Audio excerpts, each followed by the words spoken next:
এখানে দাঁড়িয়ে লাজ নাড়াচ্ছে, তার কারণ হচ্ছে তোজোর মা মাংস এনে নিয়েছে। ঠিক আছে, যেই মাংস এনেছে ব্যাস ও টুকটুক টুকটুক করে চলে যাচ্ছে। ও ওকে আরেকবার দেখাও দেখি। এই এই দেখো, চলো দেবো। এবার সব চেটে এঁঠো করে দে, সব চেটে এঁঠো করে দে। এই আমার গায়ে আসবি না,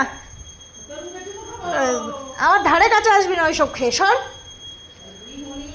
আমি নেবই না তোকে। ওই ল্যাচখানা আবার উপরে তুলে নিয়েছে। সকাল সকাল মাংস চলে এসছে, খুব আনন্দ। একদিকে মাছ আর একদিকে মাংস।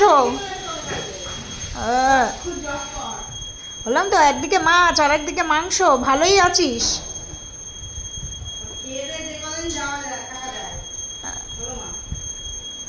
এই বুড়ি এদিকে আয়, এই এদিকে আয়। তোর তো আবার ভাগিদার হয়েছে অনেকগুলো।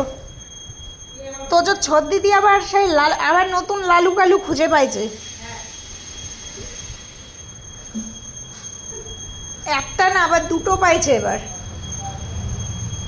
তার আবার গেট খুলে বাড়ির মধ্যে ঢুকে যায়। তোজো অতজো এইবার আমি আর রান্নাঘরের সামনে দিয়ে সরবই না। জিও পাগলা, লা লা লা লা লা। থাকো তাহলে আমি যাই, বাই বাই।